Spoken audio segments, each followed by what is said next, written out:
core committee for the club. So I used to control few events in waves. But that's it, nothing else. I used to be in design club as well, but nothing in the core committee type. So I used to be a member of that team. This is new actually. I haven't heard of this lecture series before, so it's quite exciting. You guys are doing fantastic job. This is this is really good for students. Thank you so much. Yeah, of course.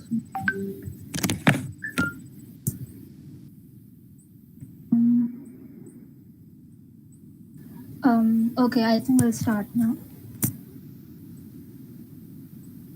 Okay. Are we live? Yeah, we're live. Okay. Right. So,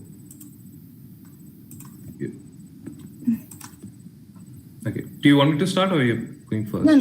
I'll... Okay. Good evening, everybody. Welcome to the third lecture of the QSTP talk series. Our guest speaker for today is Mr. Amit Bhalerao. Mr. Bhalerao is an analytics manager at TransUnion. He's had 6 years of experience in data science and other related fields and has worked for various companies such as Fractal Analytics and UI Health.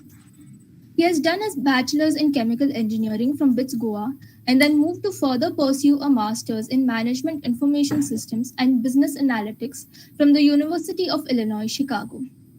He's worn various hats, from being a part of the team to leading the team, and has achieved technical expertise in statistical analysis, machine learning, data visualization, data reporting, etc. So over to you. Oh, thank you. Hey everyone, good evening. Thank you for inviting me. Should I just share my screen and go ahead? Yeah, sure. Okay.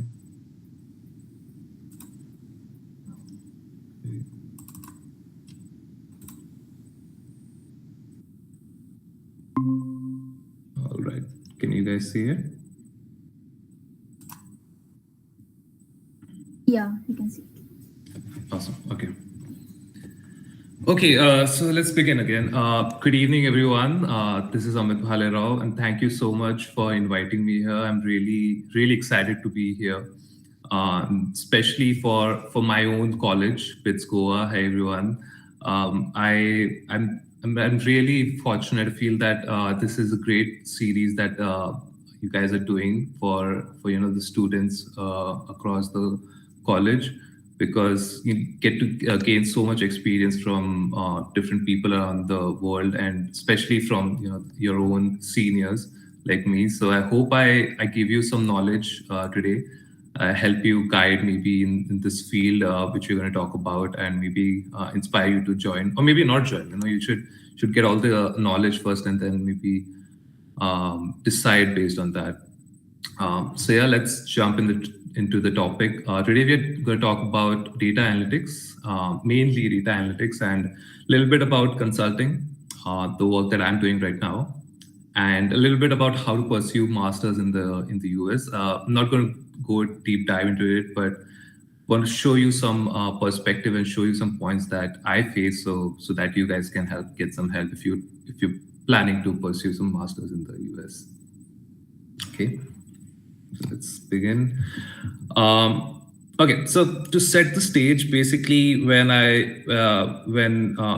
the team reached out to me for this session, I was thinking, we could go about the same usual way to just talk about different stuff in analytics that's going on, different technologies, statistics, visualization that people talk about in data science and machine learning a lot, which you'll find everywhere on the web. You'll just have to Google search and you list down a lot of pages and websites that talk about the same thing. But I thought, why not give it a personal touch and try to connect with you guys, give you a perspective of how I felt, how I learned, and how I explored this world of analytics.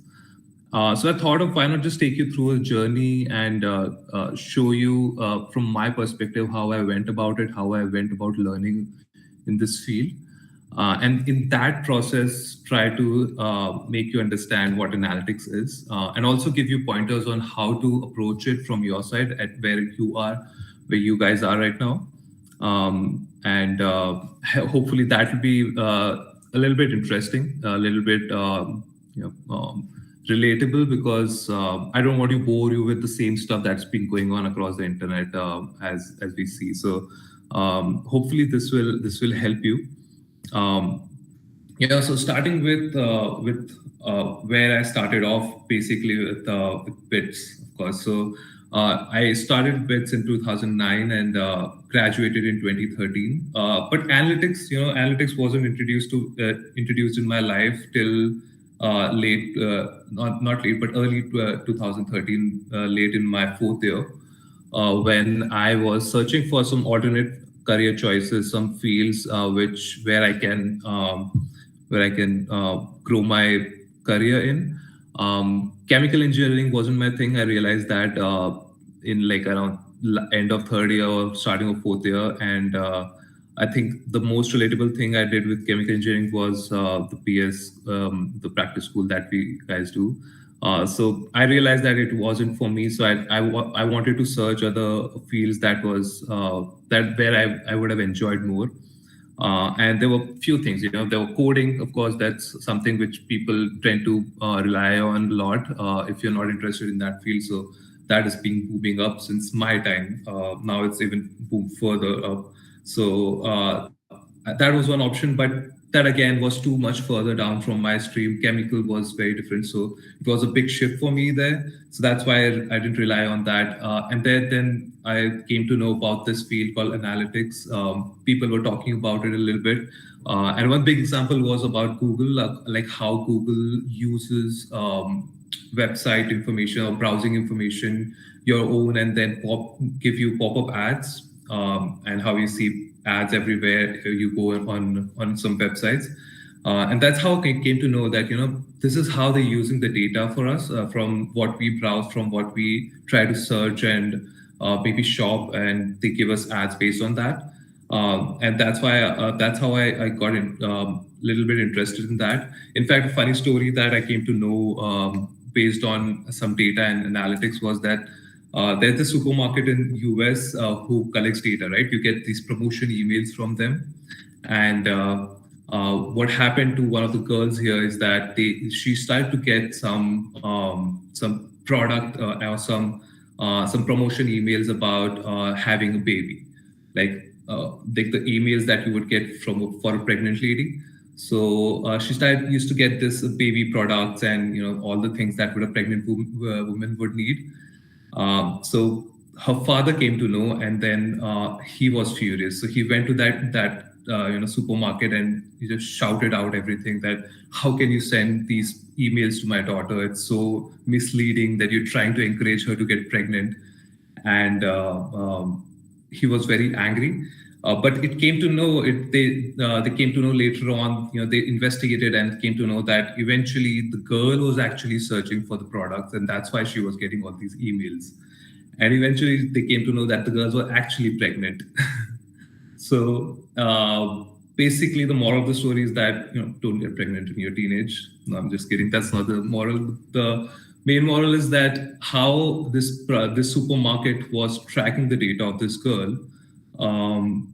And sending her promotion emails based on her searches. And before the father came to know, her own father came to know that she was pregnant, the supermarket was knowing it already. So that's the power of analytics, right? That's what I'm trying to say here. That it is so much, it is everywhere, because everywhere there is data, you can create analytics there.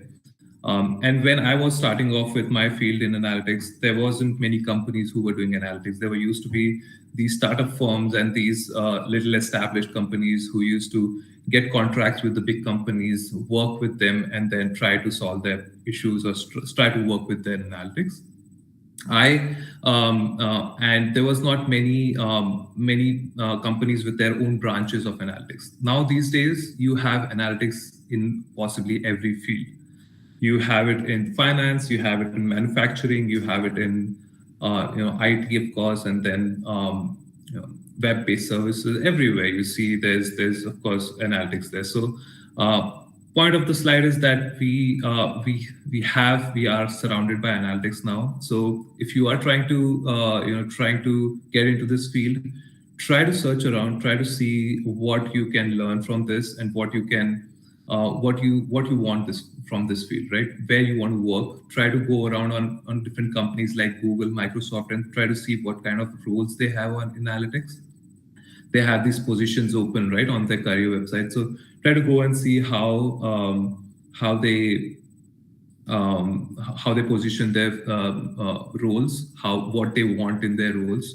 That will be mostly important for you to gain some experience or gain some skills around those kind of roles.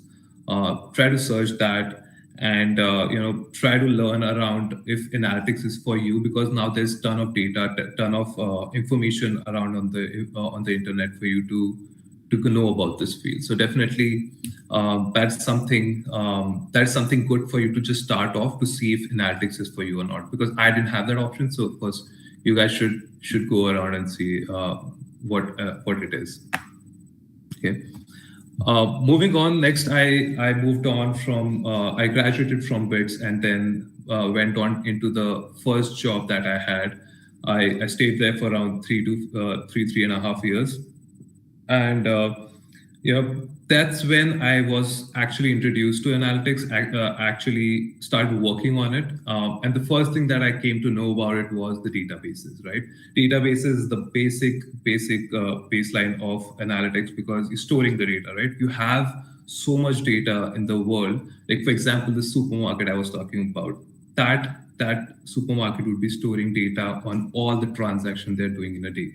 All the transactions they're doing, all the inventory they have, even the shelves, how they manage the shelves, the products on the shelves is a result of how they study the data. So they need to store all this data somewhere. So that's how databases is very important there. And that's why SQL, like SQL, is a language which is so widely popular in analytics that you need to know that. So if you're interested in analytics, if you want to start into that, then SQL is one thing which you should be focusing on, or databases in general. Like I know in my second year, we had this course which just gave us some information about the basics of databases. I didn't pay much attention to that, but that was a mistake. You should be doing that if you still have to attend that course, or if you have already attended that course, go back and study if you're interested in analytics and see what it meant, how data is structured, how it's saved, because that's going to get bigger and bigger. Now, big data is getting introduced, which is a totally different form of databases or kind of database. So that is important as well. That is necessary for your basic information there, right? Also, I was introduced when I started learning in the industry, when I started doing my job, I came to know that again, the analytics industry is everywhere. It's across multiple industries. I was working in consumer packaged industry. I was working for on behalf of a big firm. I wasn't actually in the big firm. I was partnering with them because my company where I was working, we were partnering together as an analytics service. So there, when I came to realize that it's across multiple industry, and I don't have to stick to this industry, right? I don't have to grow my career in this particular industry. So that's also a big option, right? You should figure out where you want to go, and if it's in a particular field, in a particular industry, that's good for you, because data is across every other industry. So maybe you can start off with a particular industry, figure out how it's done, how it plays out in data, in analytics in general, and then choose a field after a few years. Choose a particular industry where you want to grow and you want to settle down in. Maybe after 5 to 6 years or 10 years, maybe after figuring out different industry. It could be finance, it could be even gaming industry. Sometimes that's also going right now. So figure out where you want to go, and then you can pick a choice of industry of your own, right? The next thing that that was very popular was learning different software that were there, which we worked on, right? So there were a bunch of software that I started off with. There was SAS, there was R. R is a very common and very basic language of analytics. And the good thing is that it's open source. Like, you might have already heard of it. There's Python also, which is open source again. So these are the products, these are the software which you can just search, Google up, and download in your computer directly and start exploring them. You don't have to wait for a job to learn them or become practical on them. There are these are all free software, so you can, if you're interested, try to download them and see how they play out. There are courses available. There are different platforms like Coursera and edX, which to name a few, which I also attended. Which I had no idea when I joined this company that these are the software that were used. So when I joined them, I was introduced to them, and I joined these courses online. I did some research on my own. I learned them, and then I started working on them. So you should be doing all these kind of things whenever you get time. That download our open source software and then play with it. Try to learn how people work on it, how it's done. Because it's very important to once you get the data from the database, how to manipulate it, right? So that's where it's used. You sort of summarize the data, you sort of clean out all the dirty part of it and put the important part together.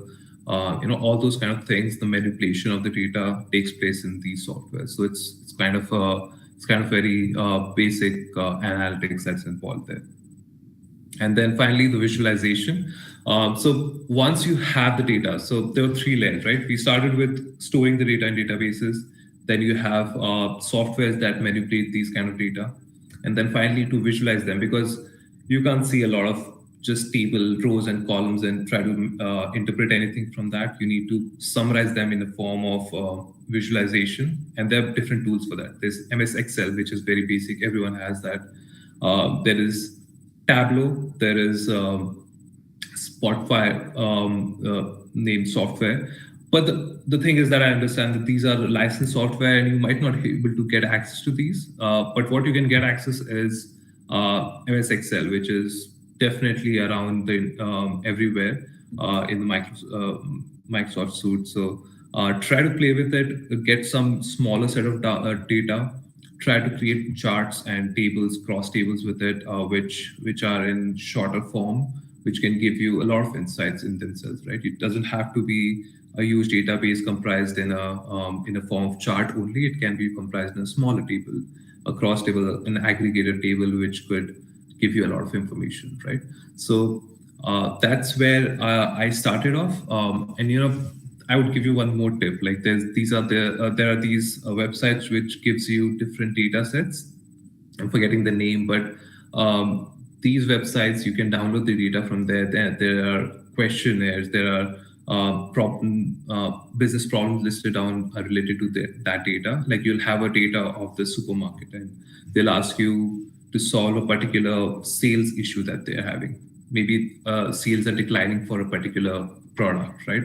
And they'll give you data or a time, like a time series data of that product, and try and ask you to figure out what's going on there, why sales of this product is declining, right? So you download the data, you try to manipulate it that in R or in MS Excel as well if the data is small, and then you try to summarize it into form where the business, the leaders of the business can understand it and then take action on it, right? Maybe that product is going out of market. Maybe the competition is too much, right? So that's how you try to figure out and see if you can solve business problems using data. And that's what I started doing it. As I said, I was in consumer package industry, basically your day-to-day goods that you use, right? So those I used to work on that data, on their data. Again, all the sales data, all the inventory data, and the shipping data. So I used to take care of a lot of products and a lot of markets across the different areas. So there used to be a lot of data for me to work on. And that's how you learn. You start exploring the world piece by piece, by software, by language, and by tool. But these are the small tools that would help you eventually get some interest developed and check if you are interested in this field, right? There's a lot of not only technical, but also creativity involved. You have to be creative in terms of just visualizing the data, right? You can't just download the data and then do nothing with it. You have to be creative how to show it in a way that could bring out the most value out of it. So that's what the business or the leaders might be looking into, and they might be expecting you to as an analyst.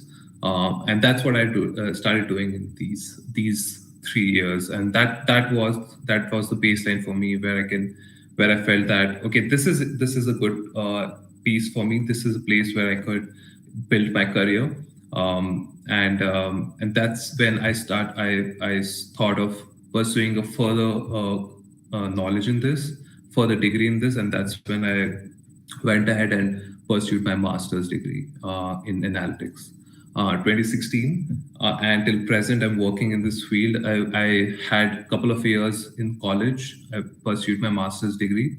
Um, this was the place where I realized that this rabbit hole goes even further down the hole, right?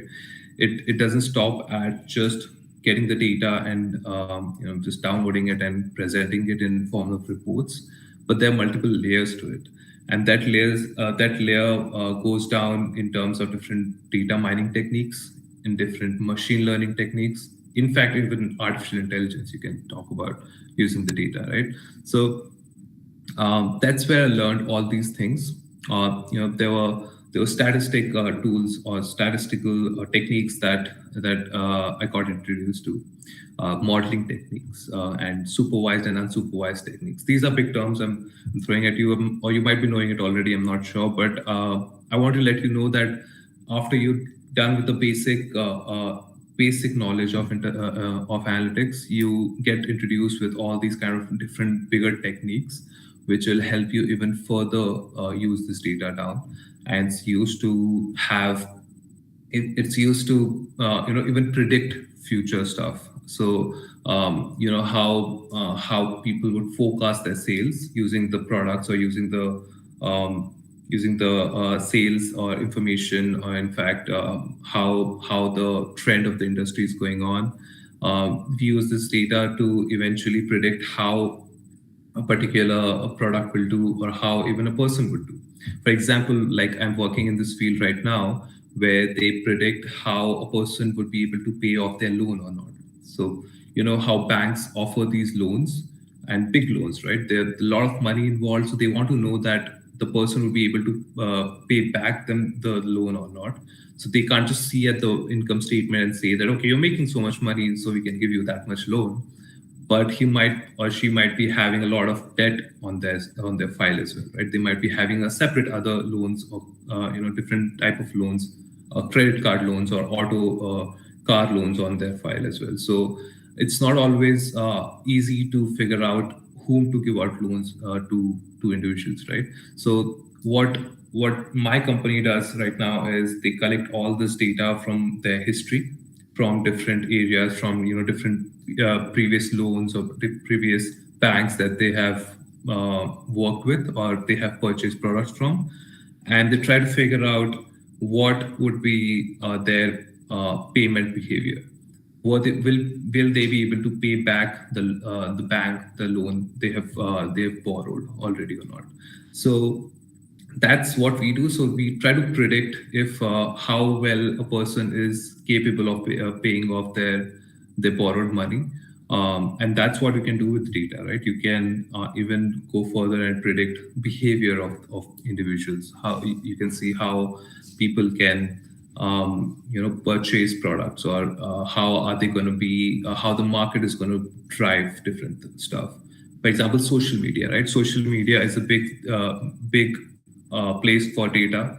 You'll find thousands of attributes, thousands of fields which you can use to do a lot of stuff, right? How you must have heard of different stuff, like how elections and even big decisions, big political decisions are being driven by data. So politicians and even the political parties, they use people's data to figure out what they want, what they lean towards, and they use that in their campaign. So it goes beyond your imagination. It goes where you 10 years back it wasn't even present. So it is across multiple layers, and that's what I started learning during my master's journey. Coming back to the topic, so I learned different tools, different techniques where we use data to figure out different insights. And as I said, we could predict stuff. We could just figure out the pattern of the data. There are different techniques that I learned there.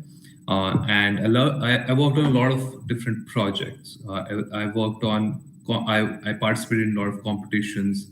And that's where I used these techniques that I learned during my master's journey, and eventually applying them in these projects and these competitions.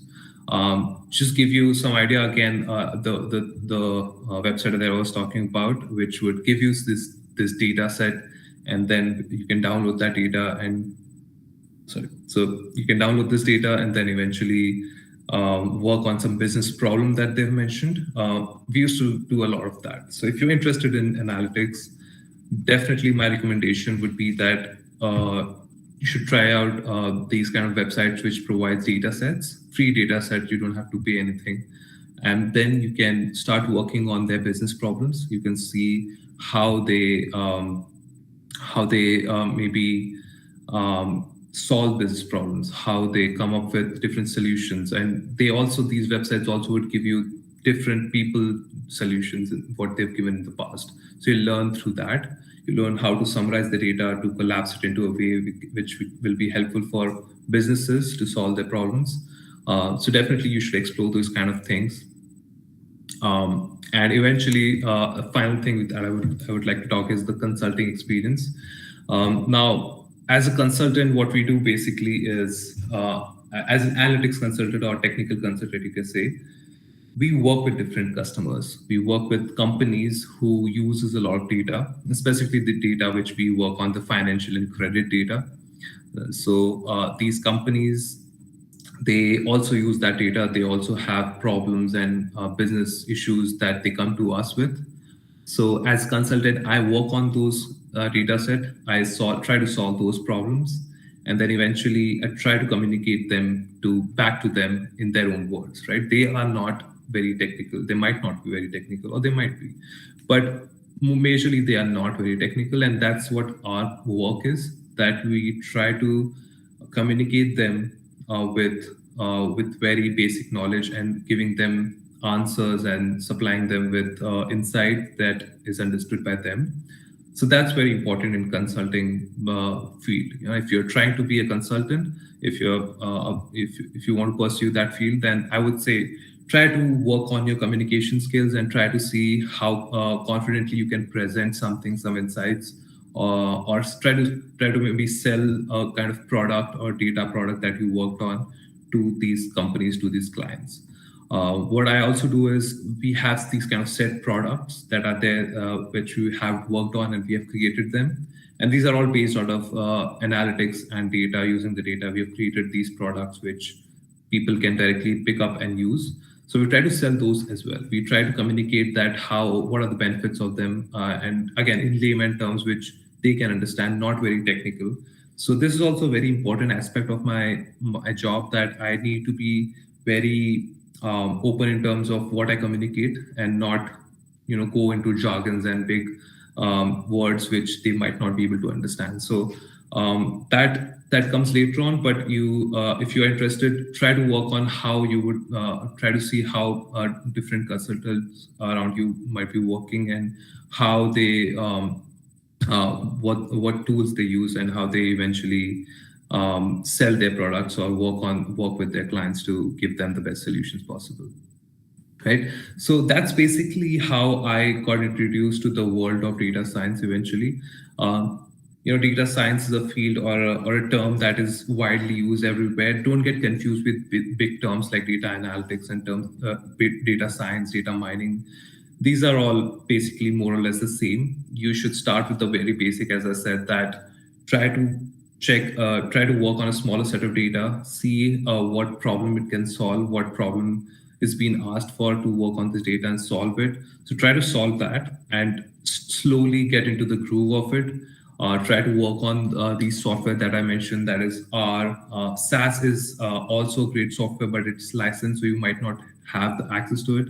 But Python is also a big language that is getting popular nowadays. People and companies widely are using it because again it's open source, so you can download that as well. Try to set it up on your personal computers. If you have courses around these R and Python, definitely attend those. Try to see how they work and how you can benefit or how you can solve problems or work on data with them, right? And eventually visualization, right? How to present your insights, how to generate the insights from that data, how to summarize them in a form that you can read it, you can understand, and how you can eventually give your results out of those data. So those are the big points that I would like to let you know.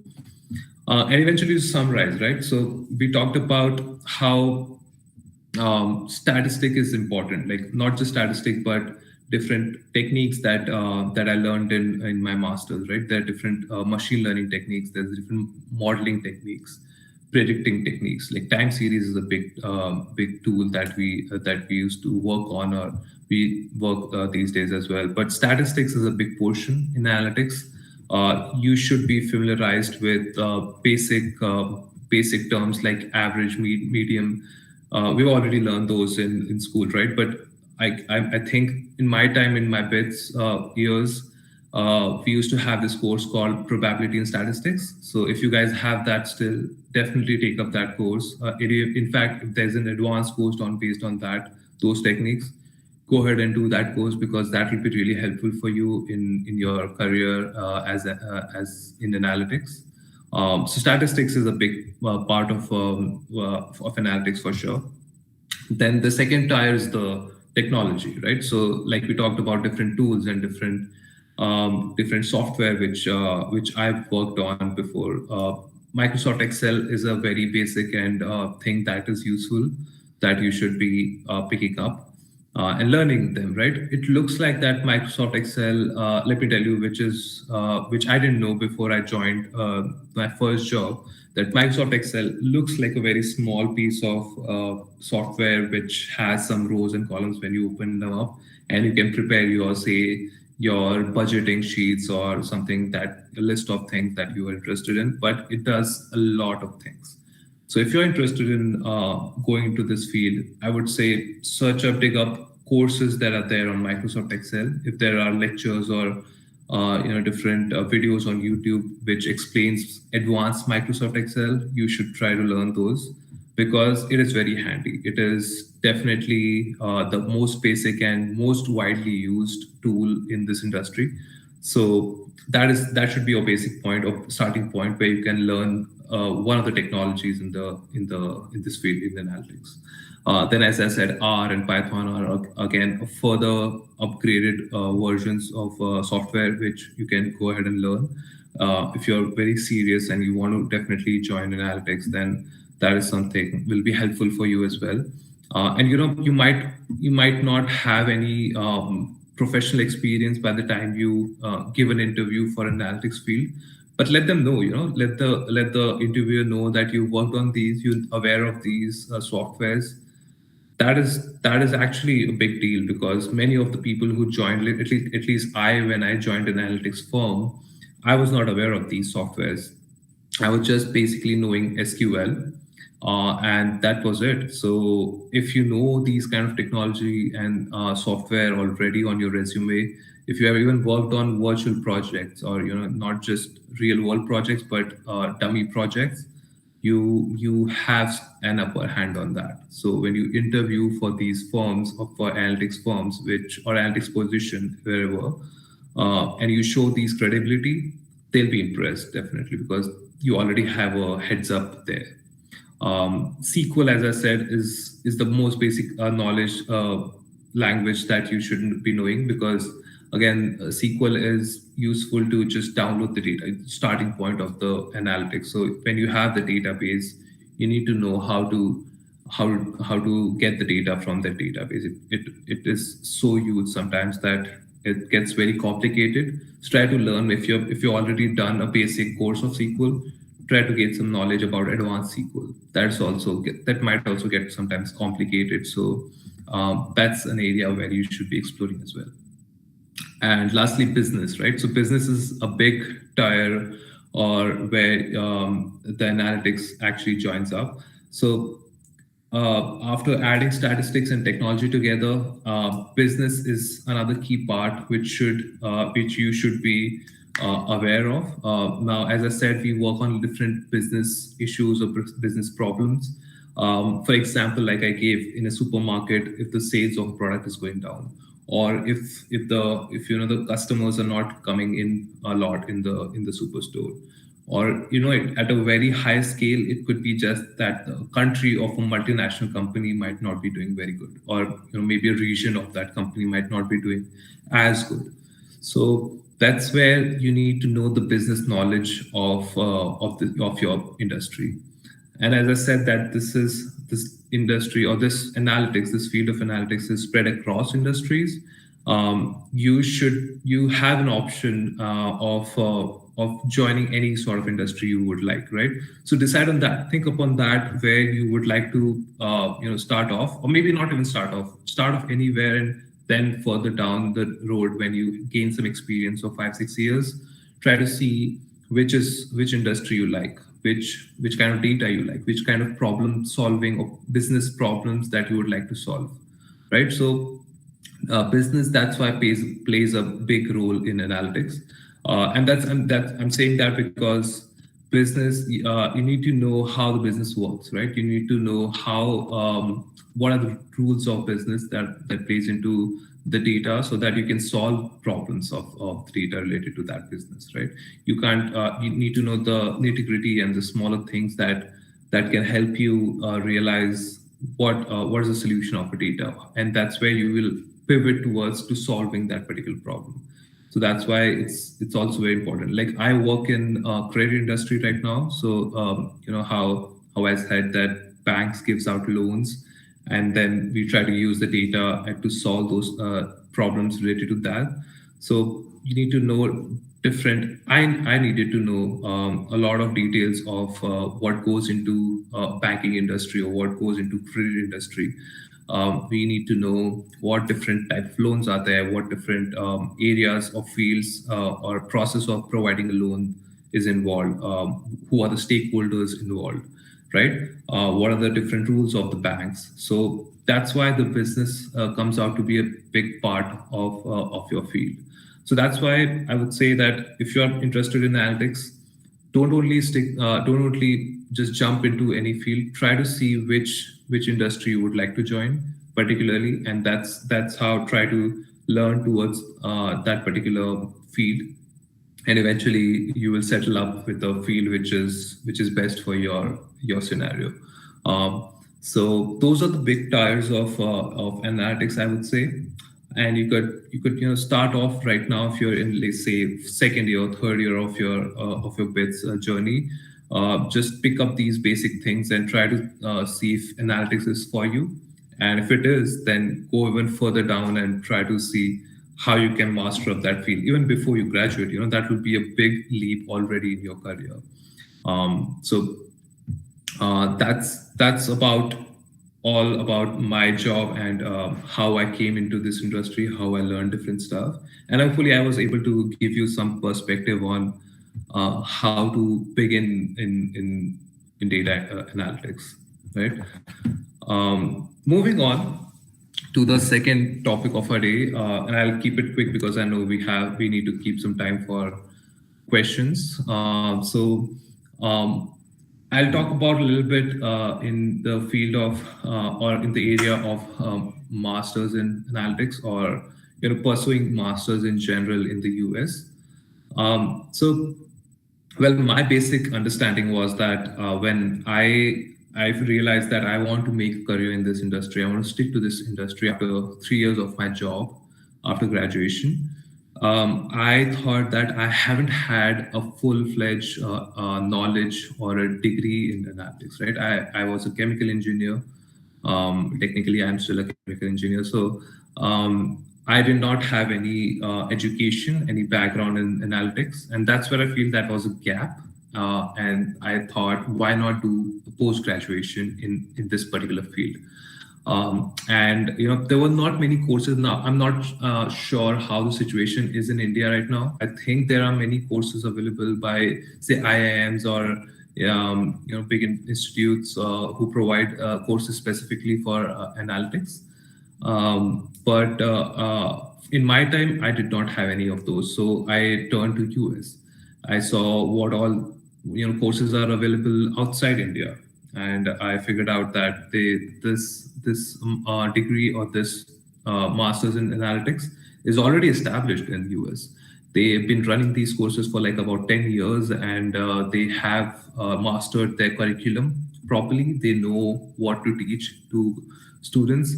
So that's why I decided that this is the best choice. Let's go ahead and try to see what I can learn using or what I can learn in the US, right? What I can if I pursue masters in the analytics, what else I could learn. And that's why I told you how all things that I learned after coming here. That was a big jump for me.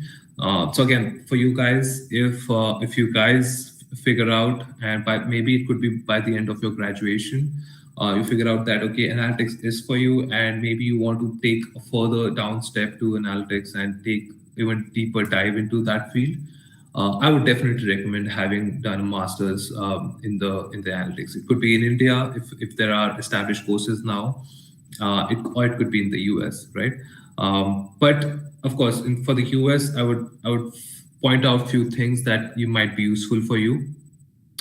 It's not just masters, or it's just not studying in that people sometimes wish to do. There are actually two set of people that I've realized who come to the US when they do masters. There's one set which who try to get a job, pursue their masters first, try to get a job, and then try to settle down, right? They try to make a life here. They want to stay for a longer time, and they want to live a US life. So that's one set. That's the majority set, by the way, that I've seen people doing. They come here, they see that okay, masters is one good thing, but I want to settle down here, I want to live life here. So that's one set group of people. The other group of people is the people who try to explore the field even deeper than just a simple master's degree. They want to do research around that. They want to get a PhD in that field, right? So figure out which group you are in, because they're two different ways to go around for these two areas or these two paths. If you're trying to do research, or if you're trying to even get a PhD degree or try to learn a lot about this particular field, I'm not sure yet if the analytics degrees or area is there yet in terms of education. I'm not sure if PhD is around there, but if there is, then definitely try to figure that out and see if you want to do that. But I'll talk a little bit about what the first set of group of people are, which I belong to. I joined a decent university here, which gave me a lot of knowledge about analytics and a lot of experience, practical and school-based experience on analytics. So if you're trying to go there, there are a few pointers that I would like to just share with you when you're trying to choose a university related to analytics. And you might be knowing this, so apologize already if I'm repeating the same stuff, but these are the few things when you're looking for a university related to analytics, right? First point is that it should be a STEM course. Now I'm saying this because generally we take a loan to pursue masters. It's quite an expensive thing. Sometimes people pay by their own pocket, but many of us ended up taking loans, right? So you want to pay off that loan, and to pay off that loan, you need to get a job here. You can't, if you're pursuing masters here and going back to India and paying back using Indian salary, it's very difficult.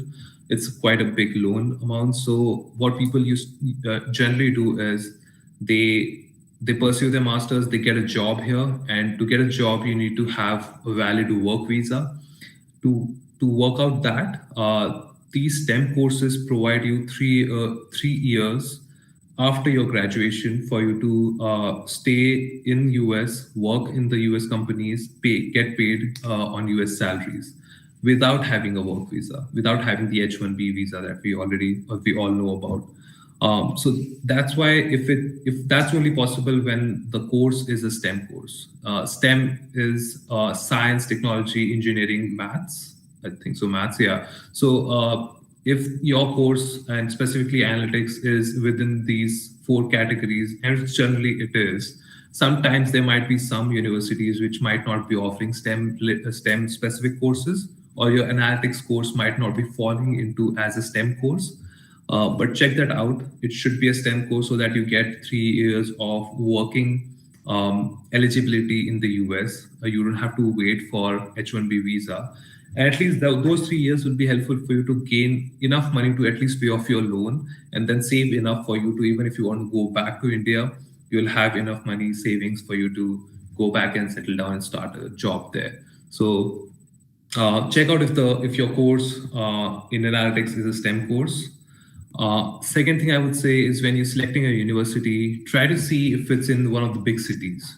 I was studying in Chicago, which is one of the big hubs or commercial cities in the US, and that was really helpful for me. Being having college within that big city helps you get a lot of exposure to a lot of big companies. There are many companies who have their headquarters in Chicago, and these big companies know about the universities that are there within the city, right? Like the company that I work in has its headquarters in Chicago, and they knew about my university. There were many seniors or alumni who joined that company.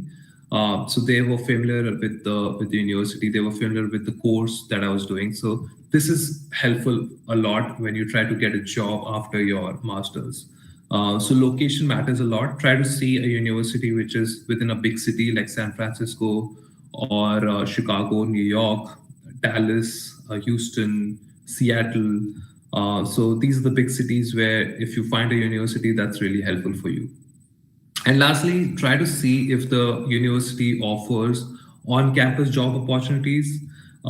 This is also important. Sometimes it helps you just to gain some extra money. It might not be a huge amount to pay off your loan directly, but if the universities are providing assistantships, which is basically they let you work in their offices, these administrative offices, or anywhere. Libraries or even other generic departments. So if they provide these kind of opportunities to students, that is great as well. So when I studied, I got an assistantship very, I would say easily, but you can get it. That's available. This option is available for you. So try to get that. Sometimes the colleges, if you have this assistantship, they'll pay off your loan. They'll pay off your fees as well, your tuition fees, the basic majority of your fees, they'll pay off. So that will also helpful. So try to see around your seniors, your family members who have worked or who have pursued masters. Or you can reach out to me anytime. I'll be there to help you out if you want information on this. But try to see if the university you're selecting has these kind of opportunities that will help you gain some extra money, some experience maybe as well, if it's related to your field.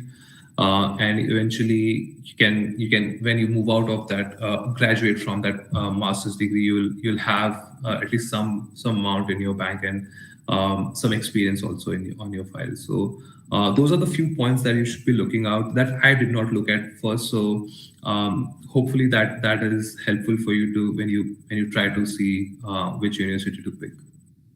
Okay, I'm talking a lot, so I think I'm done with what I wanted to share. Hopefully that was helpful, guys. And I think we have 10 minutes, around 12 minutes, for us to have any questions. If you want to ask me.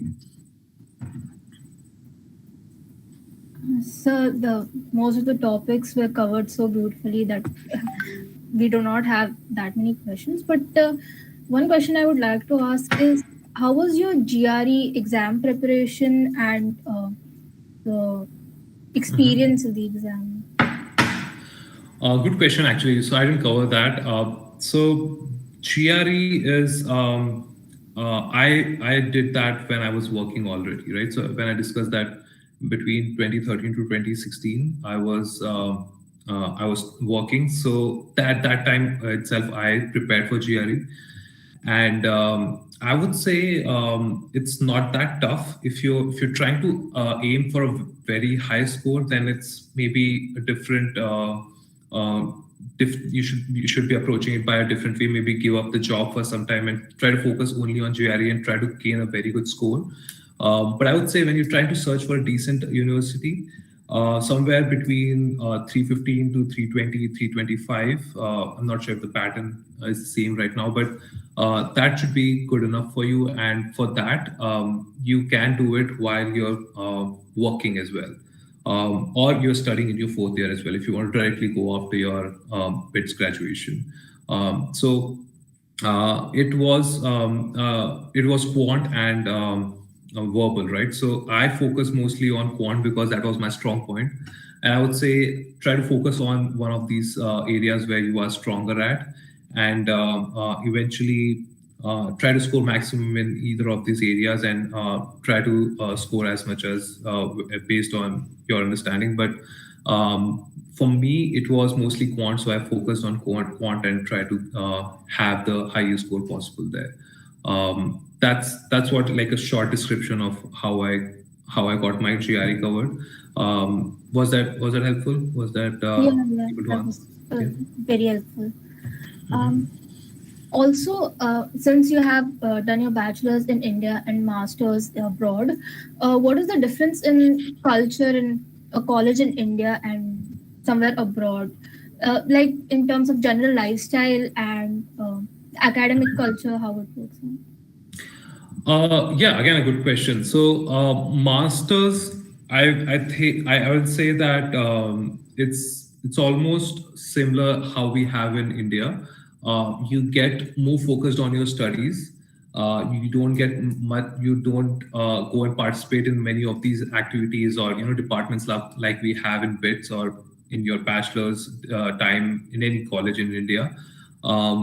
So that was the difference. I would say we were more focused on the classes. We were doing a lot of projects, and that's what you came here for, right? You wanted to study more about this field. So what we used to do in even our free time, we used to try to figure out what competitions are going on around data analytics in the city or in the college. Try to focus more on that.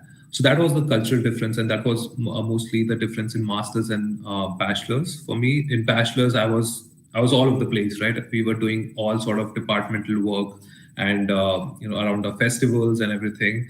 But for masters, it was a very concentrated time for me towards studies, and that is required, actually. That is, I won't say I was not focusing more on any other stuff, because you can't focus. You have to. It's post graduation. It's a big deal. So you have to focus on your study a lot. If you mean that what's the difference between India and US? It's a major cultural difference. Of course, you get adjusted to it slowly. But I don't think it's very tough. It takes some time. It takes some maybe a few months for you to discover what you want to eat, how you want to live. But once you get adjusted here, I've seen all sort of people. If you're eat non-veg, not eating non-veg, that doesn't matter. So it's kind of it can adjust any sort of person you are. It won't be a big problem for you to adjust here, from my perspective. Does that answer your question? Yeah, sure. So those were the questions that were there in my mind.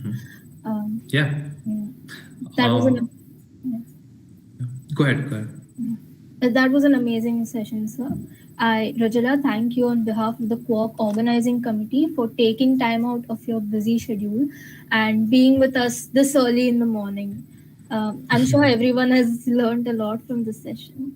I thank all the viewers for being with us, and I hope you enjoyed the session. Um, Yeah, thank you so much again for having me, and I really enjoyed talking to you guys. Hopefully, I was helpful. And again, as I said, I'm available on LinkedIn. Look me up, and can connect me with me. I'll try to help you out even further if I can. But yeah, happy to be there and help you guys. Yeah. So could you Thank stay you. for a couple of minutes? Okay.